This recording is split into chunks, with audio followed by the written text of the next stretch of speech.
Mil Qarabağ və Aşağı Şirvan kollektorlarında işlər ötən il olduğu kimi bu ildə davam etdirilir. Görülən işlərin əsas məqsədi kollektor sistemlərini lildən və duzdan təmizləmək, şoranlaşmanın qarşısını almaqla torpaqların münbitliyini artırmaqdır. Hazırda bu istiqamətdə kompleks meliorativ tədbirlər davam edir. Görülən işlər Mil Qarabağ və Aşağı Şirvan kollektorlarının istismarı idarəsi tərəfindən həyata keçirilir. Hazırda buldozer, ekskavator və digər ağır texnikalar ərazilərdə lildən təmizləmə işlərini yerinə yetirir. Balansda olan nasos stansiyalarında isə cari təmir işləri aparılaraq yeni mövsüm üçün saz hala gətirilib. İdarəmizin balansında olan ən böyük kollektor Mil Qarabağ kollektordur ki, uzunluğu 152 km, su aparma qabiliyyəti isə 25 kub metr saniyədir. Kollektor Yevlax, Ağcabədi, İmişli, Bərdə, Kürdəmir rayonları ərazisində xidmət edir.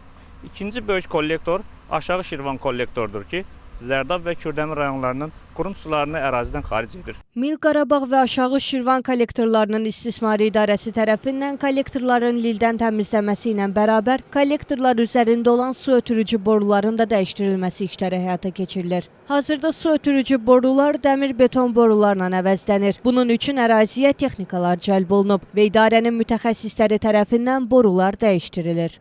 45 ədəd hidrotexniki qurğu cari təmir edilmişdir.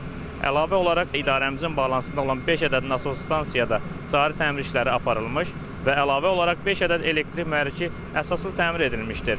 Çalışacaq ki, balansımızda olan kollektor dren şəbəkəsinin normal istismarı və səs saxlanılması üçün bütün qüvvələrimizi səfərbər edək. Qeyd eləyək ki, Mil Qarabağ və Aşağı Şirvan kollektorlarının istismarı idarəsi Yevlax, Bərdə, Ağcabədi, Kürdəmir, Zərdab və Ağsu rayonları ərazisində yerləşən 4780 km kollektor dren şəbəkəsinin istismarı ilə məşğul olur.